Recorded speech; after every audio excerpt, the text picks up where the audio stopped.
This is the Thoughtful Travel Podcast. I'm your host, Amanda Kendall of the notaballerina.com travel blog. Every episode I'll share travel tales from several fellow travel lovers, and together we hope to entertain and inspire you, remind you of some of your own great travel experiences, and encourage you to hit the road again soon.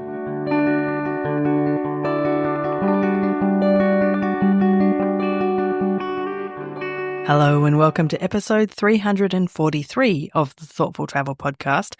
This is a really fun one. It's called Where Are They Now? And I'm bringing back podcast guests from the early years. Firstly, let me pay my respects to the Whadjuk people of the Noongar Nation, where I'm recording this podcast in the last hot burst of the season. So today, the Thoughtful Travel Podcast turns 9 years old. Happy birthday!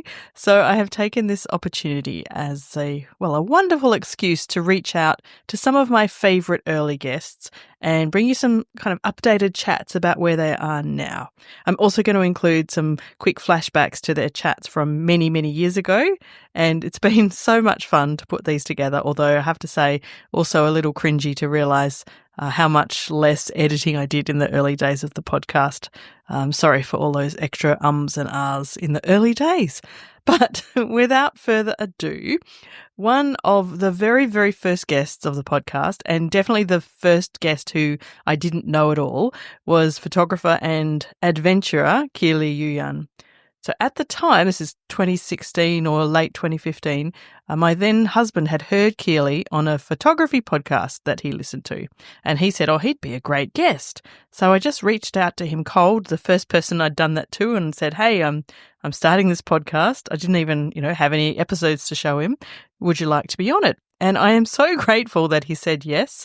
I was definitely nervous when I interviewed Kiliii 9 years ago because, my other early guests were all people I knew and had met even in person. But he was so delightful to talk to. Here's a tiny snippet from episode 2, which was published on the day of the podcast launch. So exactly 9 years ago today. The place where I've been the most lost and kind of the most terrified is probably the very first time I've been lost. And I bet that's the way it is for most people. Yeah, good point. Yeah, that first time you get lost, you're not expecting to get lost, right? I mean, at some point, getting lost sort of just in your attitude, you eventually just say, oh, okay, this is not getting lost. I'm on an adventure, Exactly right. Yes, what am I going to discover in getting out of this mess? Yeah. Yeah, that's right. I'm going on an adventure, that kind of thing. Kiliii has gone on many adventures since that 2016 chat. I've been following him online since with some occasional messages back and forth, and his career has definitely gone just from strength to strength, and well-deserved too. So he was, the first person I thought of actually when I was reaching out when I wanted to do this Where Are They Now episode. So it was a real pleasure to catch up with him properly again. So I asked Kiliii to fill you all in on what he's been doing in the past 9 years. Well, I feel like an entire lifetime has happened since 2016, at least certainly for me. I went from being a traditional kayak builder to a photographer to a National Geographic photographer. That was a whirlwind, an absolute whirlwind.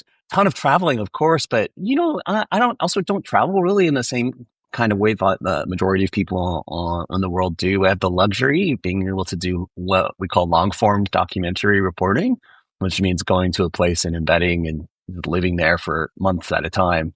A little bit less these days due to budget cuts and all that. That's a pity, but yes. Yeah. Nonetheless, I've gotten to know places quite well and cultures quite well. And so, that's the big thing. And I work on a lot of projects that tie themes and specific ideas about humanity and our relationship to the natural world together across the globe between different communities, different regions, from really cold places like the high Arctic to really hot places like Exmouth. Yes. Yeah. Can you tell us, I've got so many questions, but first a little more about how did you, break into being a Nat Geo star? That's my words, not yours. Oh, yeah. Definitely your words. Breaking into National Geographic it's something of a long story, but I'll say that generally we say, just to give you an idea of the mechanics of it, National Geographic has basically always been looking for people that are able to do something that no one else in the world can do. And when you say that, it makes it sound like that you can leap tall buildings in a single bound. And actually what it means is that it might be something incredible, like you have the ability to dive under sea ice, or it might seem something like you have the ability to see the world in a very particular way because you have access to a community that no one else does, like, say, the queer community of Coal Miner, Pennsylvania. Or it is the ability to have access and understand something deeply, like you're a wildlife biologist that works on birds of paradise, or you happen to be a fluent Russian and Ukrainian speaker, and as a result, you can navigate the conflict between those two countries. Those are all things that requires a very specific person to do. Not only do you have to be able to do those special things, but you also need to be a decent photographer too. Yeah. But that's the easy part. I guess that's learnable, but some of those other really, like, it's not only that you have to know a lot about some specific areas and be passionate about it and really want to share as well. Yeah. I always tell aspiring young storytellers that the most important thing to remember is to go and live. If you haven't lived a lot, then you don't have anything to say, any stories to tell. And, it's really hard to be a communicator if you don't know what it's like to get your heart broken. So you have to have that. You have to have felt life a lot and thus have something to say. Yeah. And for me, the journey, it really started because I went up to the far northern Alaska when I was a kayak builder, which means I'm a traditional kayak builder by culture. And so for 20 years, I used to build the kayaks, which are the watercraft of my ancestors. They actually spread up around the Arctic Circle.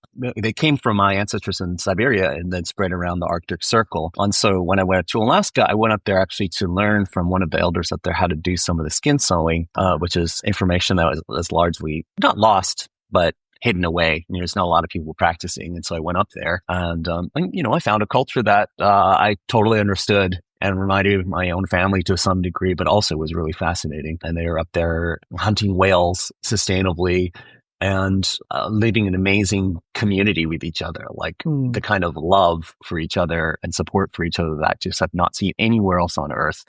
And so that became the seeds for my very first story for National Geographic. Like I brought in some of the work that I made while I was out there in that community, whaling and being out on the sea ice with those folks. And National Geographic looked at that and brought me in and they're like, hey, let's do this. Yeah. Can you maybe tell us of a more recent project in the last couple of years, just a bit of a summary of what that might involve, where you might be, for how long, and then what's the result? I just completed a massive project called the Guardians of Life, which is about indigenous stewardship of land and sea. But that's really too broad. If you break it down, that project has 5 different locations that we looked at this question of indigenous stewardship: in the Ecuadorian Amazon, in northern Greenland, in northeastern Australia, Queensland, far north Queensland, in Palau in the Pacific, and in western Mongolia in the Altai Mountains. So all of these places are really beautiful places. They're gorgeous places. But they're also places that are deeply populated by human beings and have been for a very, very long time. And sort of the question that I went in there with, I guess you could say, starting from the point of view of the modern industrial attitude, which is that humans and nature will never get along and they'll always be mutually destructive. Right. So I went into all these communities with the thought in mind, well, if it's the case that humans will always destroy nature, then how is it that these places that are the most beautiful places on Earth have had people that have been living in them for thousands of years and continue to be that way? An easy example is Palau, which is one of the top scuba diving destinations on Earth. Consistently the top 3 scuba diving, single scuba diving, like dive sites is in Palau every year. And it's a beautiful island nation composed of a lot of people on a small number of islands. That's the basic outlines of the project, right? What it is that I discovered when I started looking into the research and the statistics, the boring data part of it. But the important part of it is that indigenous peoples run or occupy about 40% of all the natural lands on Earth, which is quite a lot. Yeah. And it is a huge chunk of land. About 80% of the world's species live on indigenous lands. So it's kind of a wild thing to think about that the enormous amount of the world's biodiversity lives on indigenous lands, and a huge percentage of those, the endemic species, meaning species that can't be found anywhere else, live on indigenous lands. Mm-hmm. And so when you look at the variety of studies that are coming out, mostly really in the last 10 years, we see that native peoples are basically responsible for the vast majority of the actual true conservation that's been happening exactly in the last 50 years. Yeah, interesting. Truly amazing adventures. And I'll leave some links for some of Kilii's work in the show notes so you can see and read more about it. Kiliii also mentions his time in Palau there, and I did ask him more about that, which you'll hear about in a future episode because it was fascinating. My second guest today is Kerstin Pilz. Now, I knew Kerstin already through travel blogging. We had met in person at a conference in Queensland at least once, if not twice. And so she was very kind to come on as a very early guest of the Thoughtful Travel podcast. She first appeared in episode 3, so very early. She was also kind enough to speak to me about a really sensitive topic, grief and travel, in episode 16. And in this extract from way back then, she described this experience of getting a taxi at midnight from Delhi airport shortly after her husband had died and she'd left Australia to travel to try to process her grief. I took a number to get a registered or pre-booked taxi because at least they were meant to be safer because somehow there's a registration number there. And the man whose number I had picked, he screamed at me and shouted at me. I said, "What's wrong? I just want you to take me to this address." And he couldn't speak any English, but he was furious. And I didn't know what to do. And then another taxi driver came forward and I said, "Look, I'll take her." And he spoke good English and he explained to me that really it's not worth my while, madam, because it's a short distance and we wait here for 8 hours to get in the queue to get finally a fare. And he just kept going on and on and on. And then he asked me what had brought madam to India. And I just told him. And he changed completely. He was so compassionate. Oh. He was like, "Oh my God, madam." And he was the kindest, most caring person. And just the fact that I was grieving and I'd gone to his country to deal with my grief. I'd gone to Varanasi, to the Ghats and so on to observe, the ritual that the Indians have. It just brought out this different human being in him, which was just a magical moment. Yeah, I'll never forget that. Since then, Kerstin and I have stayed in touch. In fact, we have even met up briefly in Vietnam when my son and I were in Hoi An at the time that she lived there. And I have thoroughly enjoyed seeing the many new events in her career. So I asked her to catch us up on what she's been doing since we last recorded for the podcast. When we last spoke, I was actually still grieving. And in fact, I remember we talked about travel and grief. So last year, I finally released my memoir, Loving My Lying, Dying, Cheating Husband, which was my grief journey and the healing. And so having put that sort of finally gone through that, I've actually then gone on to start my own business. I had already started my own business, Write Your Journey, but I've actually changed it into a retreat business because the idea was that gives me the chance to travel while I'm working and earning money, But of course, the reality, it's what we all dream of, isn't it? And you know how many people tell me, "I want your life." And it's like, but I'm teaching, I'm going to Bali to teach a retreat. And people say, "Yeah, that's not work." So, disclaimer. It is a lot. I know when I travel for work, it is still work. And often trying to work in other places is more work, but it is enjoyable at the same time, of course. And especially all the stuff that happens before the retreat. The retreat itself is lovely and I love the teaching, but it's all the emails back and forth and, all the admin and so on and the Instagram marketing. Let's just say I used to be this wild traveler thinking I'll just travel forever. And I think when we last spoke, I was still I think it was before I had gone to the Maldives. I did get a dream job living in the Maldives for a year. I worked there in the university. I did not live in a resort. I lived in the capital city, which was quite different to most people's idea and experience of the Maldives. But when that job finished, I actually got a dream job reviewing luxury resorts. So for 4 months, I had the privilege of jetting through the Maldives, in a a water plane and so on. Sounds That really sounds lovely. fairly lovely, following in the footsteps of celebrities, basically, reviewing these wonderful resorts. So that was nice. But then I thought, look, you've got to do something else. You can't just be travel writing. And one thing I found, although travel writing had been one of my main aspirations, I actually realized it made me enjoy travel less because, the minute I get off the plane or even on the plane, I'm thinking, right, what's the hook for the story? And I was never sort of relaxing into a place or an experience because I was forever in my head taking notes about everything that was happening. So I felt quite relieved when I sort of thought, okay, let's put a line under that career path and let's do something else. And so then I started my own business, Write Your Journey. And it was basically teaching others to use what helped me heal when I was going through a difficult time. And, we all hit our rock bottom at one point or another in our lives. Was journaling, just having that journal in my pocket. So I was no longer writing about travel and the hook. It was writing for myself. And of course, out of all of that raw material, eventually I managed to put a manuscript together. Now, in order to start a business from scratch, Australia is very expensive. I actually moved myself across to Vietnam and I lived in Hoi An, beautiful Hoi An, central, coastal Hoi An. And it was from 2016. It was sort of a golden period of, lots of new nomads arriving, the first yoga centers starting to open. Now there's, of course, many. It seems crazy to think it's only so few years ago when it still felt a lot less touristy than to what it is now. And so then I started running retreats in Vietnam, which was, a no-brainer, I guess, bringing other people into this beautiful community and then combining yoga and writing.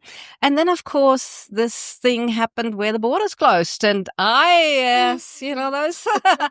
and I happened to be actually on a quick trip home with literally just a carry-on. I was meant to be here for 2 weeks to renew my passport. So I got this emergency passport sent to me, renewed, and then the borders closed. And I didn't use that passport for 3 years.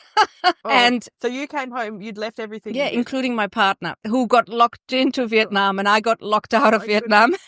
But I was lucky that I had a beautiful home to come home to in Mission Beach in far north Queensland, 2 hours south of Cairns. And I thought everybody was itching to get out of Victoria, especially. And I thought, why don't I start running retreats in Mission Beach once we were allowed, out again, once that first initial lockdown lifted. And that was lovely. I had a period of running retreats in Mission Beach and I had, people come from Canberra and Melbourne and say, oh, this looks like Sri Lanka or Bali. So it was... Well, they couldn't go elsewhere, could they? So that was like ideal. Yeah, yes, because we, have palm-fringed beaches and so on. And it was nice for Australians to explore their own backyard, so to speak. And then, of course, I made the decision. I had always wanted to write a book about my experience of hitting my rock bottom and then getting out of it again. And so I sat down and I just wrote it.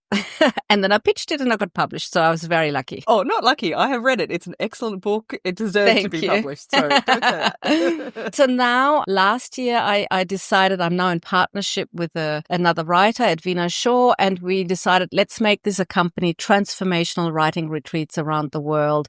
And I'm literally here waiting for my flight to Vietnam. And we've now included Bali as a destination because Australians always love to go to Bali. And there's beautiful locations in Bali outside of the main tourist hubs. Still, it's beautiful. And Italy, because it's finally time to go back to Italy. So Kerstin has clearly had a wonderful, interesting and varied life since our last interview. We even forgot to talk about, I just remembered as I was editing that she'd even managed to have the privilege of doing a TED Talk during this time as well. So many cool things. And above all, I think she demonstrates a lot of flexibility, which is, I think, key, especially if you want to have frequent travel as a part of your life. My final guest for this special episode is Scott Antcliffe. And I think Scott is probably the very first of my listeners who became a guest.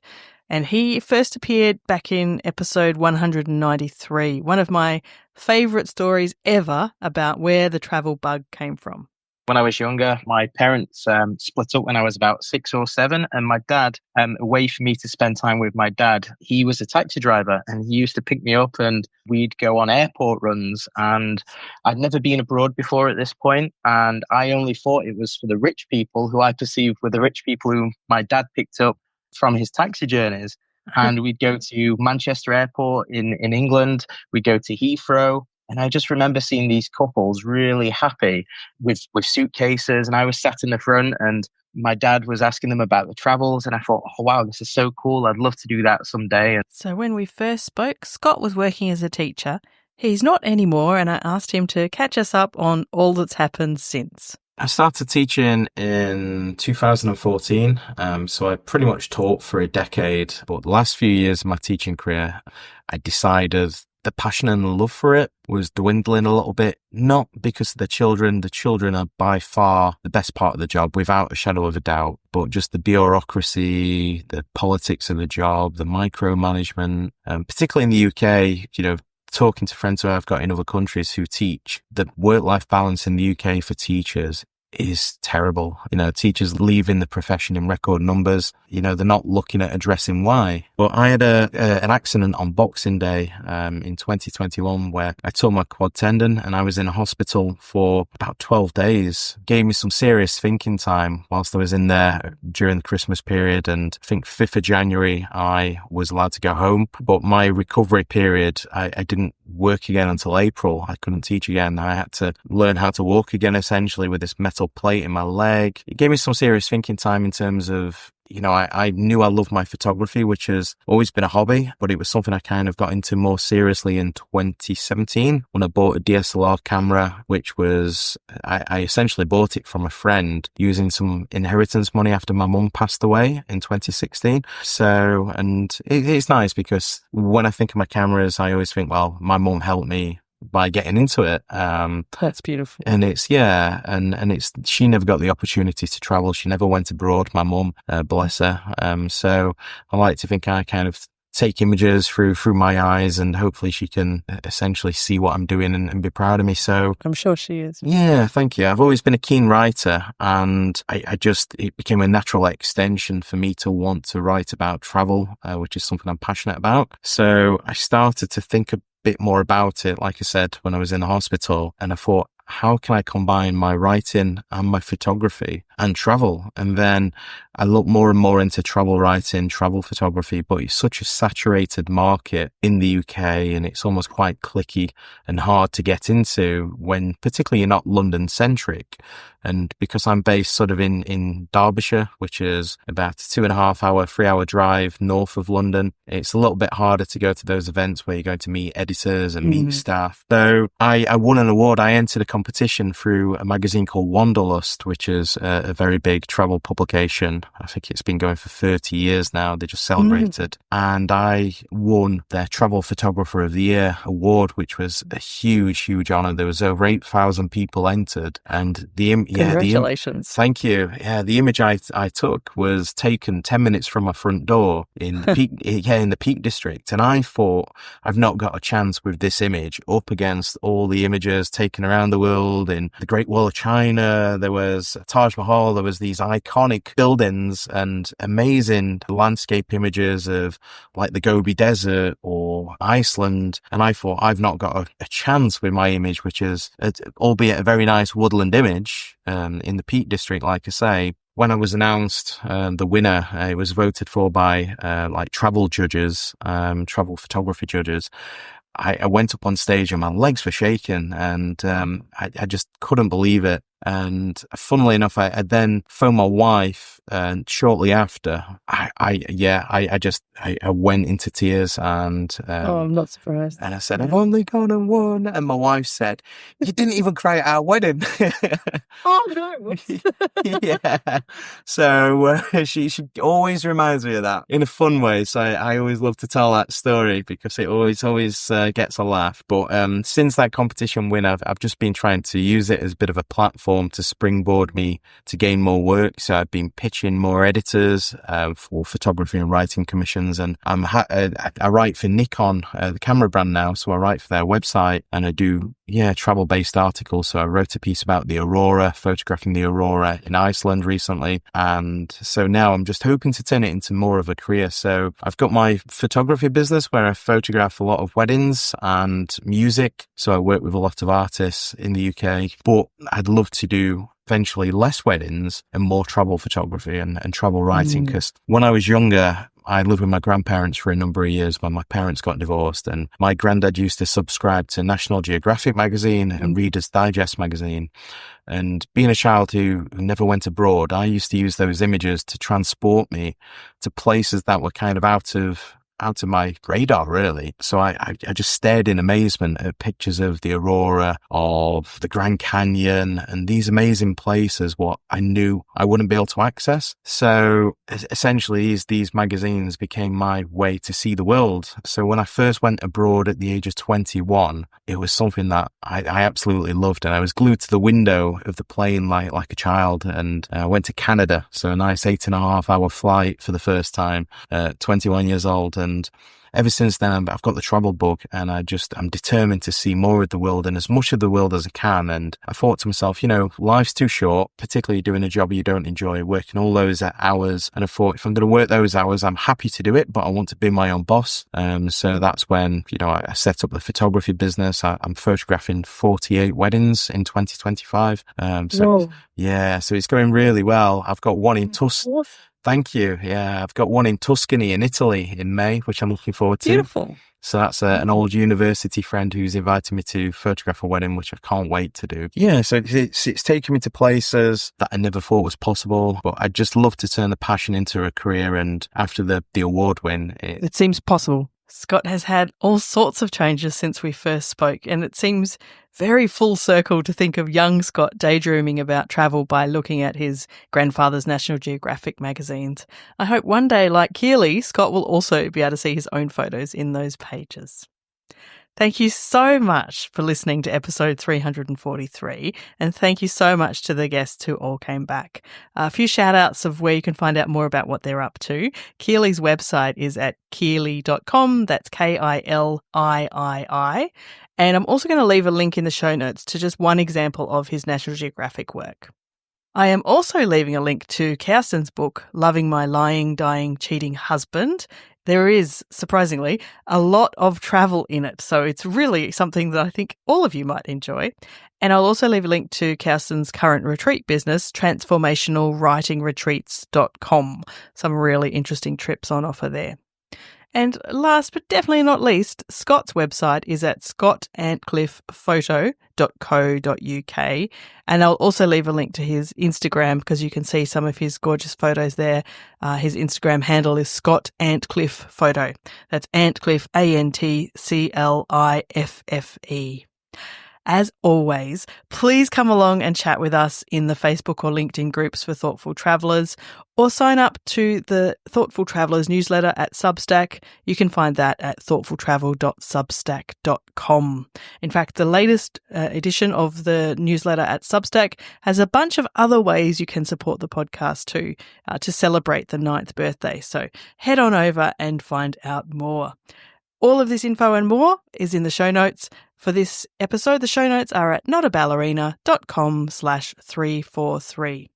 For all of you, whether you've been listening for a week or for all those 9 years, as always, thank you so much for listening. This has been another episode of the Thoughtful Travel Podcast. Show notes and other information are at notaballerina.com/podcast. Join me again soon for another chat about why we travel. Bye for now.